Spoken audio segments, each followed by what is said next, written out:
Besides the state budget deficit and tuition, what are two of the most pressing state legislative issues facing higher education, and explain these issues in as much detail as you can? Two issues. There's definitely the 6120 cap exemptions that we're talking about recently. Now, we've passed a 6120 cap to keep credits down on campuses, so we're not overinflating how many credits you have to take to get a degree, and that's awesome. I think there should be a very level, straightforward, this is how many it is, and we're one system, it shouldn't be a whole bunch of different variations. Now, what's happening right now is AAS degrees are looking for an overall exemption from that process, and they want to be able to have more credits. Now, the standard procedure for that with this 6120 cap is that they have to go through a process and say why each individual program needs those exemptions. And instead, we've got this overall wipe the slate, let's go all AAS degrees get exemptions, and that's a problem. Is that right?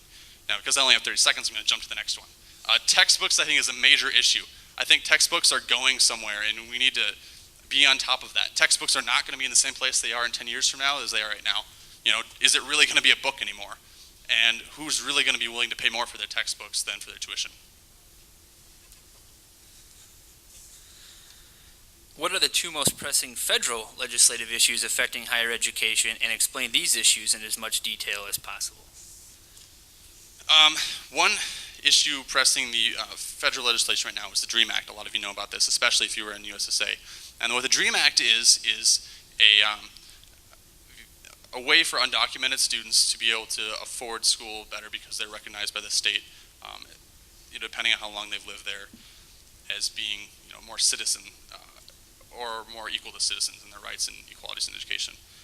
And there's obviously a lot of controversy that comes along with that, but it is a very important federal issue right now, and it keeps coming up. It hasn't passed, but it's come before the legislature more than once. Another pressing federal issue will always be the budgets. The federal government is allowed to operate in a huge deficit, and that's, I think, a problem for our future. And I think that's a problem for higher education because it's really hard to invest in higher education with a giant deficit. However, if they can invest in the states to increase their budgets or to invest in individual systems in each state, that's another thing, and that's another thing we talked about at USSA. What's the budget look like? Are we are we going to invest in education? Are we going to invest in giant corporations? Other than outreach to campuses, how would you propose engaging campuses in policy campaigns? One great way we obviously do this is in February at the advocacy days. We bring all the campuses to the state capitol and say, talk to your legislatures. And that's an awesome thing to do. I'd like to see more of that. I'd like to see us promote a way that we can get them throughout the year and not just in February. I'd like to engage student leaders as we make them stronger on individual campuses to be able to have the guts to go to their legislature and say, hey, wait a second, higher education is important, and I want to see us do that throughout the year, not just in February, not just when the budget's up. And this year, this coming year, we are going to be in a bonding year, not in a budget year, which means that we won't have a specific time or specific thing to rally around in terms of the budget. We'll be talking about bonding things that we want passed. And there's more time then for us throughout the year to go to our legislator and deal with other things that aren't part of the budget.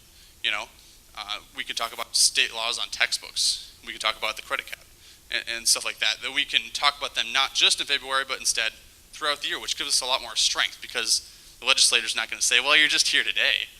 You're not going back.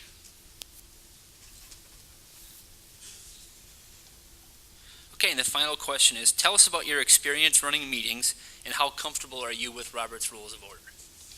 All right, I think that Robert's Rules of Order is one thing that you can always get better at. I've learned that no matter how many meetings I've run, it's always interesting to open up that book, Robert's Rules of Order, about this thick, and learn a few more rules. And that's how that's actually supposed to work. I've had a lot of experience running meetings. I've been the Student Senate President for the last year. I've been President's Group Chair, so a lot of you have gotten to see how I run meetings. And granted, when you're running a Student Senate meeting, it operates on a lot smaller scale than the GA. However, you can learn a lot about parliamentary procedure there. And you can learn a lot about parliamentary procedure by being involved in the General Assemblies.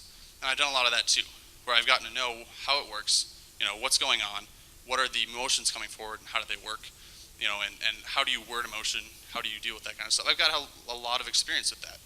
And with dealing with them in the President's Group and dealing with different voting procedures. And so I feel extremely comfortable running meetings and extremely comfortable with Robert's rules because I think I've had a lot of experience, working with them in the past. All right, now you have time for a 1-minute closing statement.